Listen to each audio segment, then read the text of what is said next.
Ako po si Pastor Paul Hernandez, and it's my honor to be part of your worship celebration, to be able to impart what God has been speaking into my hearts. At naniniwala ho ako, meron pong sasabihin ng Panginoon sa atin. Amen? At salamat sa pribilehiyo, Bishop June, for this wonderful opportunity of sharing what God is doing and speaking into my heart. Sino ho sa inyo ang pamilyar sa koi fish? Are you quite familiar with the koi fish? Ito po normally yung mga isda na nakikita natin sa aquarium. Generally. Ngunit ang koi fish can grow from 4 inches to 52 inches. Quite small and big. And normally, ang mga koi fish, pag tinignan mo, maganda. Pero bakit yung iba 4 inches? Bakit iba 12 inches? Bakit yung iba 18 inches? Why others are 32 inches? Why even others can become as big as 48 to 52 inches. And according to studies, ang koi fish, ang kanyang size ay depende kung gaano kalaki yung aquarium na kinalalagyan niya. If you put a koi fish into a 3 to 4 feet aquarium, he can grow from 8 to 12 inches. If you put a koi fish into a 6 to 8 feet aquarium, it can go from 18 to 24 inches. Pero pag ang isang koi fish ay iyong inilagay sa open water, it can even grow from 48, that's 4 feet, hanggang 54 inches. Ano ang ibig sabihin nun? Depende sa environment ang paglaki at paglago ng isang koi fish. Amen? Where do you spend your time? Where do you spend most of your hearing? What are the things you listen to? Who are the person you are spending time with, speaking with? Kung ang madalas mong kausap ay yung mga tao na punong-puno ng pananampalataya, I'm pretty sure mahahawa ka sa pananampalataya. Pag ang lagi mong kausap ay yung mga tao na kamusta ka na, ito mahirap pa din. Ito ganito pa rin, ito ganyan pa rin. And then you find yourself attending a self-pity party that no one wants to attend. Just you alone. Hello. And I'll be sharing with you this morning one of the things that I really believe yung generation ho natin ngayon ay talagang kailangan maunawaan ang kahalagahan ng presensya ng Panginoon sa ating buhay. And the presence of God is above, beyond everything into our lives. Amen? Yung tatay ko ho, ang talagang nag-found ho ng aming church. Ako po ay second generation pastor. Anak ho ako ng isang pastor. When he died 1997, I was very young. 17 anyos, 17 years old. Nag-aaral ho ako sa seminaryo sa PBS 1997 at namatay yung tatay ko. Ngunit ang iniwan niyang home churches under his leadership na sa akin po pinasa ay that time around 168 churches all over the Philippines. Yet, if you would study, yung tatay ko ho, matindi yun. Bakit? Hindi ho yun nagtapos ng high school. He was an undergraduate high school, second year high school. Sumunod sa Panginoon, naniwala sa kapangyarihan ng Diyos. Nag-enjoy sa presensya ng Panginoon. Then, after his life, he was able to pass on unto me 168 churches. Amazing. Amen? Minsan iniisip natin, you need to be as good preacher as Bishop June. You need to be as good as a leader as John Maxwell. But in reality, sa ministry, you need the very presence of God in your life. Amen. Naalala ko pa, Bishop June, noon, kausuhan pa ng mga American preacher na bumibisita dito sa Pilipinas. So we had a lot of that. Eh yung tatay ko, second year high school. So, sino sa inyo nakapakinig na ng ganyan? Yung may Amerikanong nagpipreach tapos merong interrupter.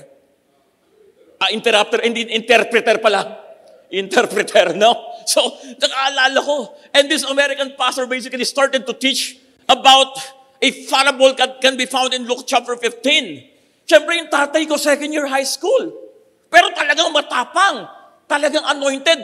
Sabi ng American pastor, and there was 100 sheep. Tinranslate ng tatay ko, I was I was laughing hard when I was listening to him. Sabi ng tatay ko, merong 100 barko. Tama nga naman, ship, di ba? 100 ship. Merong 100 barko. Then sabi ng American preacher, and one of the sheep was lost at nawala yung isang barko. And the shepherd started to look for the sheep at hinanap ng kapitan yung barko. Nanginginig pa talaga with all passion.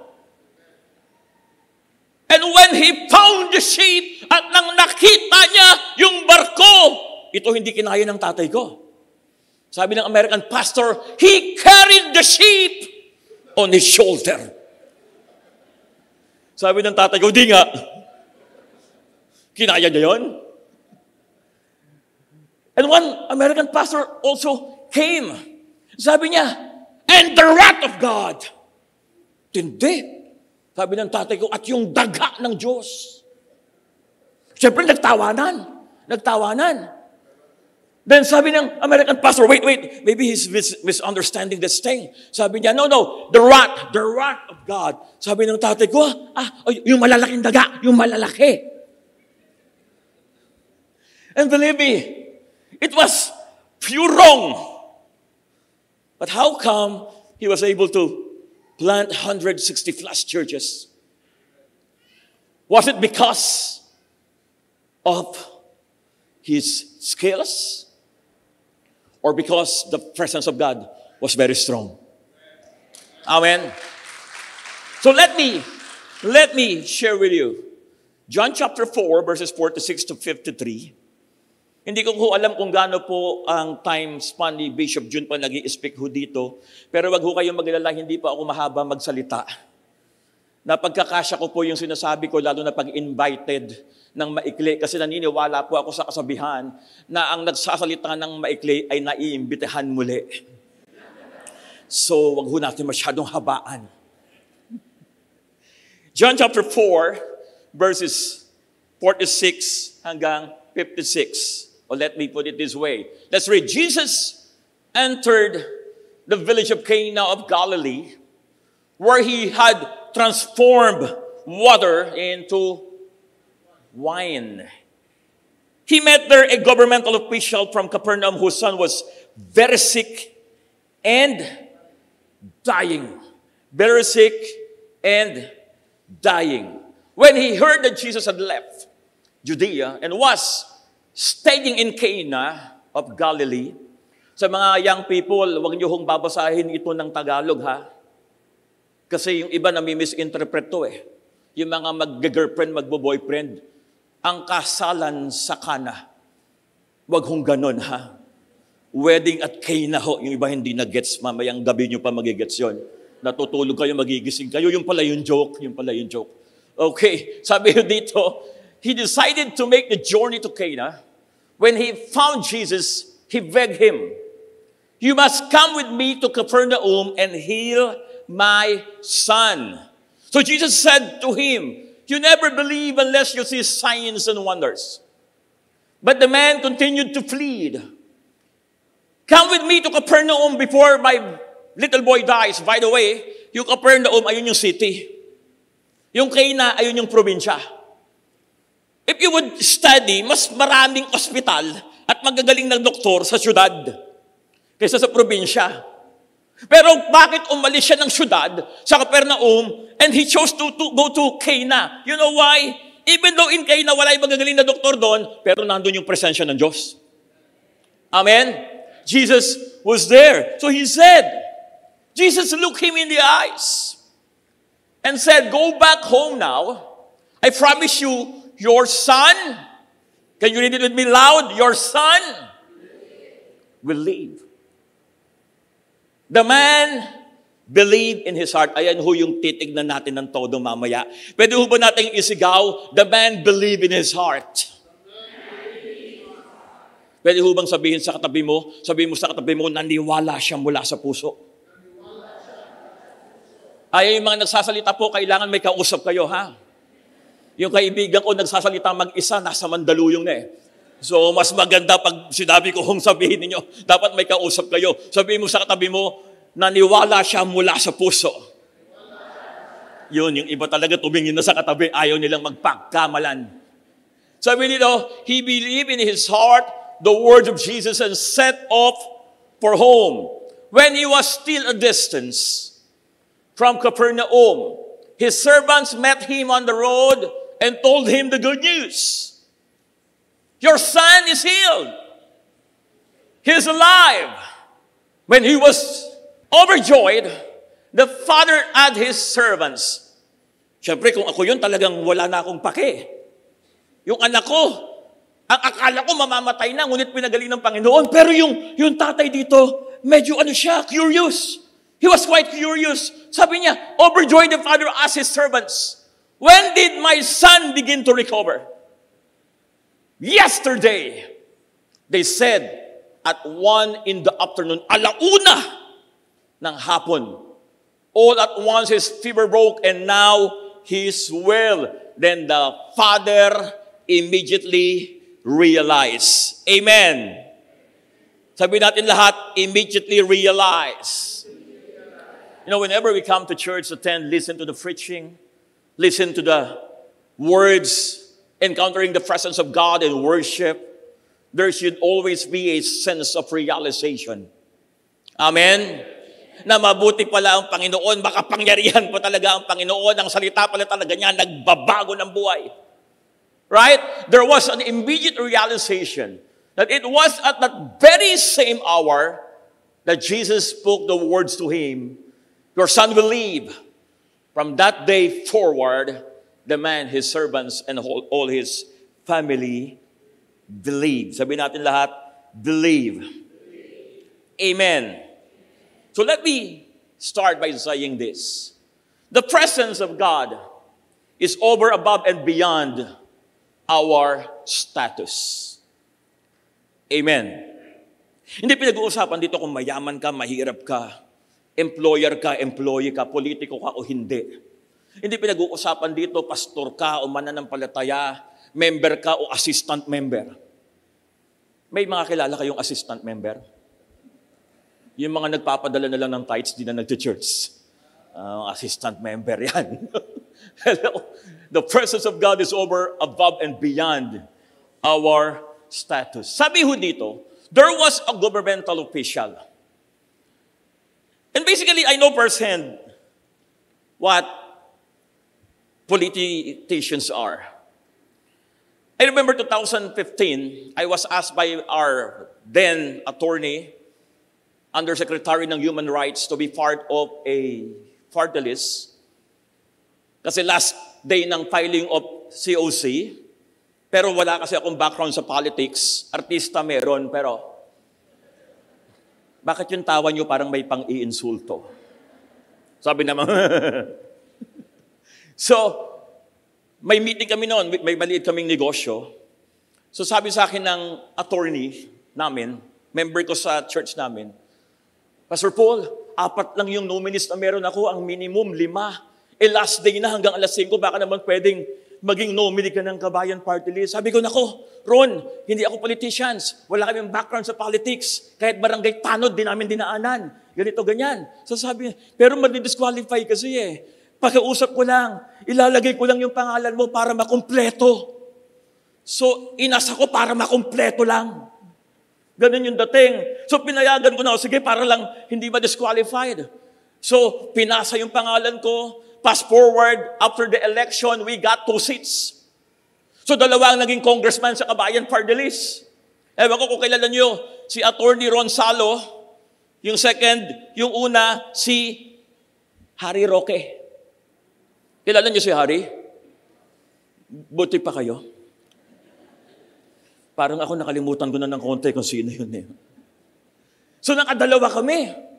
2 lang naman. Yun lang naman ang pumasok. 5 kaming nominees. Then pagkatapos noon, naalala nyo, A year after, Harry Roque was asked by the former president para maging presidential spokesperson.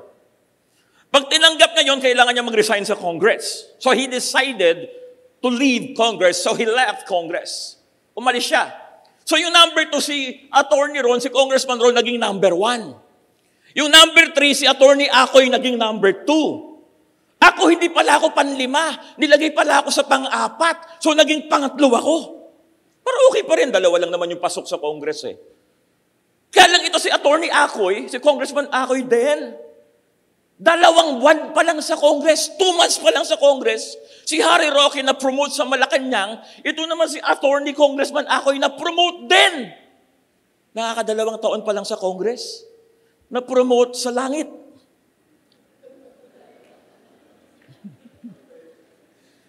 Inatake ng aneurysm. So, sabi sa akin that was Saturday in the morning, 8 a.m. Meron kami board meeting noon, kuyang, sa church namin. Tumawag si Congressman Salo. Member ko kasi sa church yun eh. So, ang tawag ko sa kanya, pangalan lang. Alas 8, sabi niya, sabi ko, Ron, bakit ka napatawag? Meron akong good news pa tsaka bad news. Sabi ko, unahin mo na yung bad news. Sabi niya sa akin, si Attorney Acoy, si Kong Acoy, inatake ng aneurysm, DOA sa St. Luke's kagabi. Sabi ko, bad news talaga yan. Ano yung good news? Yung good news, Pastor Paul, sabi niya sa akin, congressman ka na. Sabi ko, ganun lang. Ayoko tanggapin. Siyempre, di naman ako politiko. Malay ko naman sa Congress. Graduate ako ng Bible School. Pagka-graduate ko ng Bible School, diretso na ako sa church. Wala akong background sa politics. Sabi ko, gawa mo ako ng letter of non-acceptance. Ang susunod sa akin yung PIP nominee. Sabi niya, magkita muna tayo sa Coffee Project sa Ibea. So, pinuntahan ko siya after lunch. 1:30 na ako nakarating doon. Sabi niya, tagal mo naman pa. Sabi ko, may meeting nga kami eh. Sabi ko, gawa mo ako ng letter of acceptance. Abogado ka naman eh. Pipirmahan ko na lang, then ipasa natin sa Congress. Then sabi niya, Pastor Paul, bago mo tanggihan ito, baka gusto mong malaman muna yung mga benepisyo. Ay, pantindi. Sino sa inyo yung may pagganong usapan na parang piling mo ang nangungusap na banal na espiritu? Yung mga benepisyo na pinag-uusapan eh. So sabi niya sa akin, personal pronoun pa yung ginamit. Sabi niya, pag tinanggap mo to, alam mo ba kung magkano magiging sweldo mo? Ang ikinikwento ko 7 in Congress, alam ko pa rin naman yung 18, alam ko pa rin yung 19. Pero ayoko mag-mention ng mga figure sa 18 and 19. Ang i-mention kong figure yung experience ko. Okay lang ba? Para hindi siya hearsay. Personal experience. So sabi niya sa akin, gusto ko nang malaman mo kung magkano yung mga magiging benefits.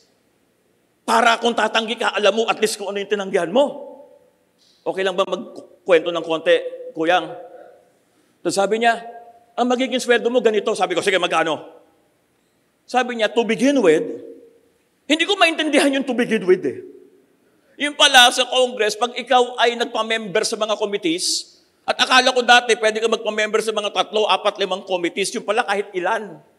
Hanggang 20, 25 committees, pwede ka maging member. Then tuwing a-attend ka pala sa mga committee hearing per dime.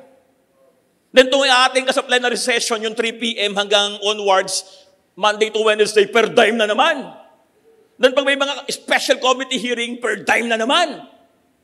So yung sweldo mo pwedeng dumoble kung masipag kang umaten. Pero yung pagiging masipag, qualify mo rin. Masipag kang magpa-attendance. Yung pag tinawag na yung pangalan mo, Congressman Paul Hernandez, present, then pagkatapos pwede ka nang tumayo, umuwi. Naka-per dime ka na. Hello? So sabi ko sa kanya, magkano naman yung sweldo?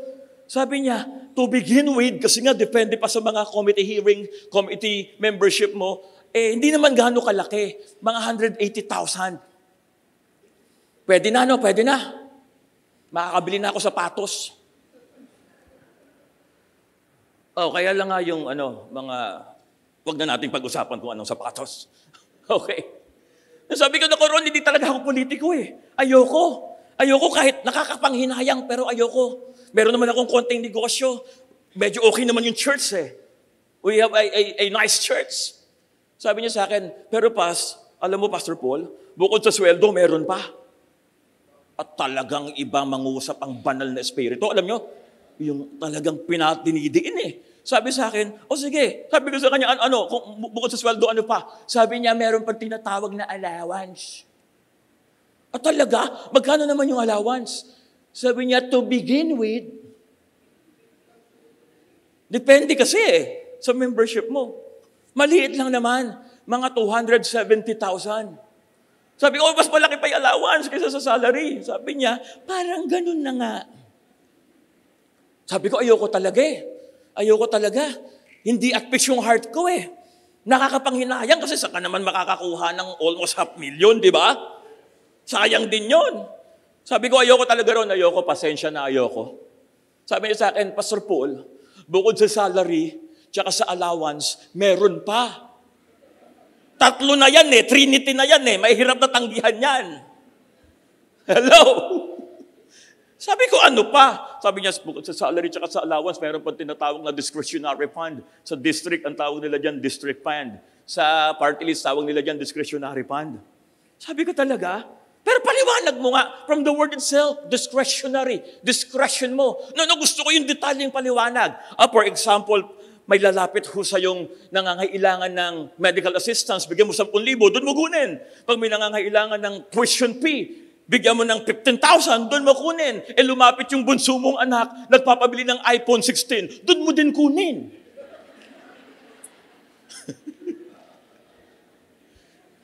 Discretionary fund nga eh. So, ano ibig sabihin? Walang report. Bibigay sa'yo, pero hindi mo kailangang i-report. Discretion mo. Sabi ko, ayos ah. Magkano naman yon?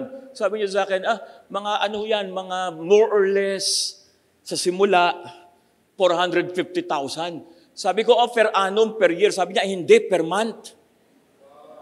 Sabi ko, Kuyang Jun, Ron, kailan ang oath-taking?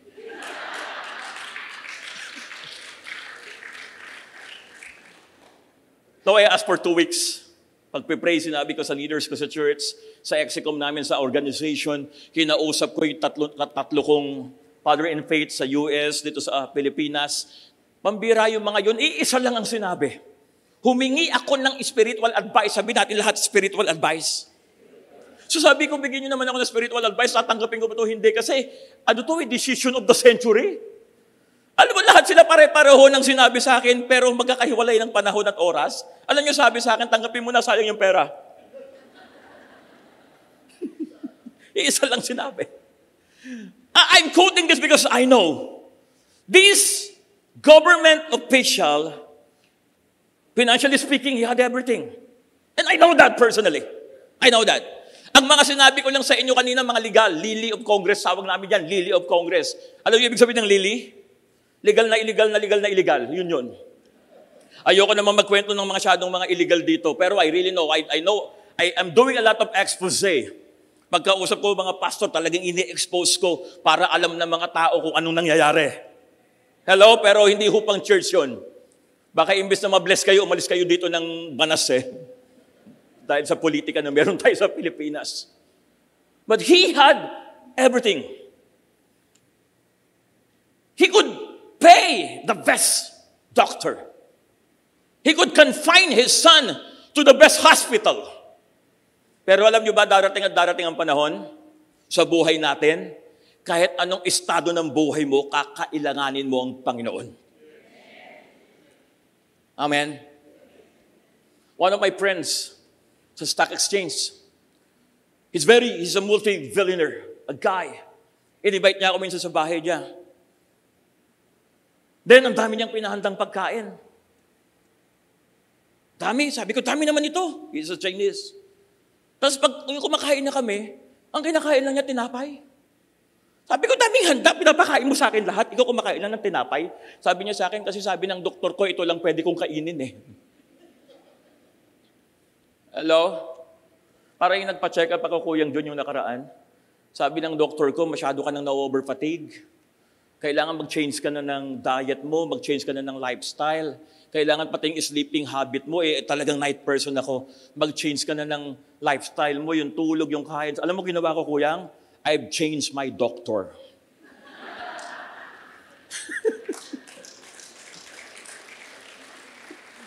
Hindi, sinunod ko naman, pero hindi lahat. Yung mga kaya ko lang. Yung change ng diet, madali yun. Pero talagang hirap na hirap ako sa change of sleeping habit. Mula ng bata kasi ako, I sleep around 1, 2 a.m. Gusto ko naman, pero unti-unti siguro. Unti-unti. But the point is this, sabi ko sa ibang translation, one of the king's important officers. Sabi sa ibang translation, royal official. He had everything. Amen? Pero ang pinag-uusapan kasi, yung tunay na kahulugan ng success, hindi nakukuha sa posisyon yan. Hindi nakukuha yan kung ano lang yung meron ka, kung ano yung wala ka. Ang tunay na kahulugan ng success, nangyayari yan sa presensya ng Panginoon. Amen. So let me put it this way. Number 2, hindi ko na i-discuss yung iba. Number 2, the presence of God is above and beyond our situations. Have you ever experienced in your life that you face the wall? Yung parang wala na. Dito, may pera. Problema, his money could not answer his request. Ang sabi ho dyan, his son was very sick and dying. 4 ho yung anak ko. Isang 22 years old, isang 19, isang 16, isang 10 months. Humabol. Yung panganay ko, he's taking political science. Second year na siya sa law proper. Yung pangalawa ko, he's taking aeronautical pilot. Yung pangatlo, grade 11 pa lang, gusto raw niya maging doktor. Yung pang-apat, tinatanong ko, ayaw pa sumagot. Kung anong gusto niya, para mapaghandaan ko na. Pinipilit ko, ayaw talaga sumagot. Yung tinanong ko, ano ba talaga gusto mo na? Sabi niya, Papa. Yun ang sagot. So, siguro tsaka na. Have you ever faced a situation wherein as if there's no answer to your prayer? This man experienced that kind of circumstance. Meron siya dito, meron siya niyan, pero dumating sa point na hindi kaya. Ang talagang kaya lang tumugon, Panginoong Jesus. Amen? And I don't want to experience that life na tatawagin ko lang ang pangalan ng Panginoon pag alam kong wala ng pag-asa. Mas maganda, maliit man o malaki, nagtitiwala tayo sa ating Diyos. Amen. One time, nasa Canada ho ako, nawala yung aking passport. Naranasan nyo na yon, yung mawalan ng passport? Pag nasa ibang bansa ka, di bali nang mawala ka, wag lang yung passport mo. Ikaw kaya mo maghanap, yung passport mo, hindi eh. So na-invite ho ako sa isang anniversary doon. I spoke, I stayed for 4 days. Then Sunday nag-speak ako, dumating ako ng Saturday. Monday pumunta kami sa resto. Hindi ko alam, nahulog pala yung passport ko. Tuesday, inayos ko yung gamit ko. Wednesday, early morning flight ko. Doon ko nalaman, nawawala pala yung passport ko. Then umakyat ako sa bahay, malaki kasi yung nag-host sa akin na senior pastor sa Ontario. Nagsasalubong kami sa second floor, sabi niya, "You're looking for something?" Sabi ko, how did you know? Someone called me. Yung pala may tumawag sa kanya, napulot daw yung passport. Interesado ko, paano nangyari? Nahulog ko pala yung passport, tapos may nakapulot na native Canadian. Then yung native Canadian, nakita niya yung passport, nakasulat Pilipinas. Then yung tinignan niya, may nakasalubong siyang Pilipina. Tapos tinanong niya yung Pilipina, "Do you know this handsome?" Yung tawa niyo talaga parang may halong pang-iinsulto. So sabi niya, "Do you know this guy? It's Philippine passport. Do you know this guy?" Sabi ng Pilipina, "Yeah, I know him. I was invited for the first time in the church. First time niyang umattend sa church." At sabi niya, he was the speaker na imbitahan siya ng kanyang kaibigan na member ng church na yon. Biruin mo, first time niyang umattend sa church. Feeling ko hindi umattend yun dahil naimbitahan eh. Pina-attend talaga ni Lord yun eh. Kasi alam ni Lord, mawawala yung passport ko eh. Amen? Yung kinabukasan, paano ka uuwi? Then God did something. O may kikwento ho ako sa inyo, real story to, totoong kasaysayan to. Para lang hindi, pero totoong kasaysayan to. Binibigay ko na yung pundasyon, totoong nangyari to. May kaibigan ako sa Germany, nawala yung passport niya. Ang ginawa sa kanya, Bishop, yun nag-impress si Lord. Merong isang malaking puno doon, parang yung puno ng balite. God was speaking to him, maglakad ka lang dyan, pakiikot, mag-pray ka. Makakauwi ka ng Pilipinas. Sabi niya, paano mangyayari yun? Siyempre, dapat maghanap tayo. Basta sundin mo. Sinunod niya yung impression ni Lord. Paikot, 1 hour, nagpe-pray siya. Wala naman nangyayari. Sabi niya, Lord, do I still need to continue this crazy thing I'm doing? Sabi niya, just continue on. Ikot na naman siya, he was just praying. 2 hours, wala pa rin nangyayari. Sabi niya, Lord, I look like, wow, baliw dito eh. Sabi ni Lord, hindi, basta, ikot-ikot lang. Then after 3 hours, nilapitan siya ng pulis. Pinagkama lang may topak. Paikot-ikot eh. Alam mo ginawa ng pulis? Dinala sa station, dinala siya sa Philippine Embassy. Sa Philippine Embassy, pinagawan siya ng passport, diniport sa Pilipinas, libre pa yung ticket.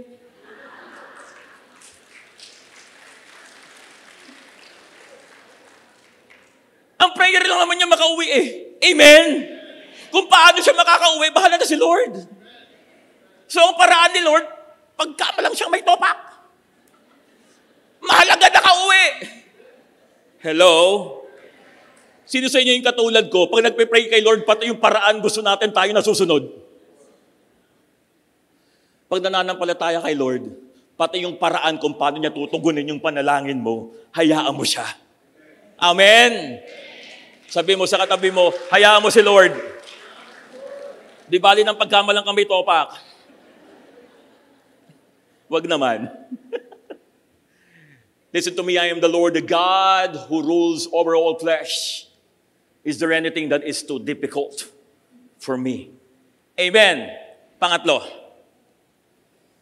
the presence of God is over, above, and beyond our spaces.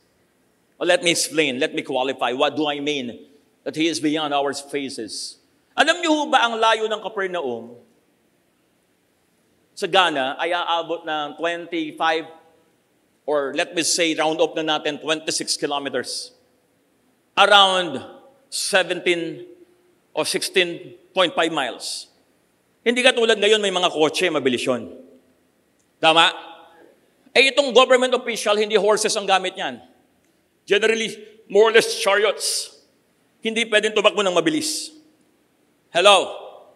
Kaya nga yung sinabi niya, Panginoon, pagaling mo yung aking anak, pumunta tayo sa Capernaum. Sabi ng Panginoong Jesus sa kanya, hindi mamapatay yung anak mo, magaling na. Then sabi doon, umuwi na siya. Pero it took him all night. Then he arrived in the afternoon sa Capernaum. Ito matindi. Yung anak niya, hindi niya kasama. Wala sa Cana. Nasa Capernaum, malayo. Pero naniwala siya, nasa Cana siya. Yung pinagpe-pray niya, nasa Capernaum. Pero pag si Lord kasi tumugon, hindi mahalaga kung nasa Cana ka o nasa Capernaum. Ang mahalaga, naniniwala yung puso mo, kahit nasaan yon, gagaling yon. Amen. It doesn't matter kung yung kamag-anak mo o yung mahal mo sa buhay nasa Middle East, nasa Europe, nasa Amerika, o nasa Mindanao, o nasa Visayas, nananampalataya ka for the sake of that person whom you love. And believe me, God is far above and beyond all our spaces. I have a friend, taga Abu Dhabi. I went there. Nag-speak ako sa anniversary nila. Then pag-uwi ko, dahil nakuha nila yung numbers ko, tumawag sa akin, Pastor Paul, yung aking mother, terminal cancer. Can you please pray for him or for her? Nasa Pilipinas ako. Hello? Nasa Abu Dhabi yun, 9 hours flight to Dubai. Then another 2 hours going to Abu Dhabi. Pero walang imposible kahit malayo magkaibang lugar pag ang Panginoon na ang kumilos. He is beyond our spaces. Always beyond. our spaces. Yung anak ko nagdo-dorm, nasa condo. Hindi ko lagi kasama. Pero lagi kong at peace. Why? Because I know the presence of God is with her. Amen? And believe me, it is beyond our spaces. And lastly, alam nyo, sa church namin, sa Cavite, pag sinabi ko lastly, ang tindi ng anointing. Talagang nagsisigawan yung mga tao sa sobrang tindi ng anointing. Yung iba, nagtatayuan pa, nagtutumbahan pag narinig na yung salitang lastly. Ewan ko ano ba meron sa anointing ng lastly. And lastly, the presence of God is over, above, and beyond our senses. Amen? Hindi porket hindi mo naramdaman, hindi na mangyayari. Hindi porket hindi mo nakita, malabong mangyari. Dito yung sinabi ng Panginoon sa government official, your son will not die, he will live. Wala namang confirmation Wala namang Telegram, wala namang Viber, wala namang IG, wala namang WhatsApp, wala namang text, wala namang ganito-ganyan. How could he know that his son really got healed? There's no confirmation. Hello? Sense of seeing, wala. Di naman niya nakita na magaling na Sense of hearing, wala naman nagbalita sa kanyang magaling na It took him the entire night to travel. Pero ang sabi doon, merong isang sense na dapat ginagamit natin bilang mga Kristiyano. Amen? Alam niyo kung ano? Sense of believing. Sabi natin lahat, sense of believing. Sabi doon, your son will not die, he will live.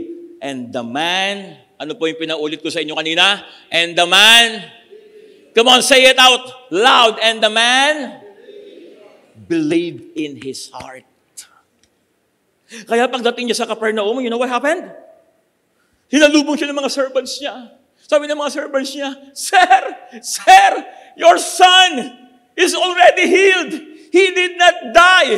And the father said, I want you to listen carefully. The father said, what time did my son recover? And the servant says, around 1 p.m. And he remembered. Alauna ng hapon nang sinabi ng Panginoon na yung anak mo ay hindi mamamatay. Ang anak mo ay gagaling. Ang anak mo ay mabubuhay. Walang sense of hearing. Walang sense of confirmation, of feeling, sense of seeing. Pero merong sense of the Word of God. And we believe the Word of God. It will surely happen. Amen. So hindi natin pinag-uusapan dito kung anong status ng buhay mo. Hindi natin pinag-uusapan dito kung ano yung sitwasyon ng buhay mo. Hindi natin pinag-uusapan dito malayo ba o malapit. Hindi natin pinag-uusapan dito nararamdaman mo ba, nakikita mo ba. Ang pinag-uusapan natin dito, nagtitiwala ba tayo sa salita ng Panginoon? Because when he believed in his heart, then miracles took place. And what situation are you facing right now? Do you have some loved ones na malayo sa'yo? May mga pangyayari ba sa buhay mo na even pera hindi na kaya? Parang walang confirmation, tutugon po talaga si Lord. Talaga bang tutugon siya sa panalangin ko? Hindi. Maniwala ka sa puso mo, manampalataya ka, walang imposible sa ating Panginoon. I have a lot of stories to tell. But I don't think it's even needed. You have your own story. You have your own situation. You have your own circumstances in life. But we have one God who is the same yesterday, today, and forevermore. The God who healed in the past. The God who's doing miracles in the present. And the God who will continue to love us and show who He is in the coming days. That's who He is. The unchanging, unstoppable, unshakable God. na hindi kayang baguhin ng sitwasyon, hindi kayang baguhin ng anumang problema. Siya ang nagbabago sa sitwasyon at siya ang nagbabago at tumutugon sa ating mga problema. May I request everyone to please stand up.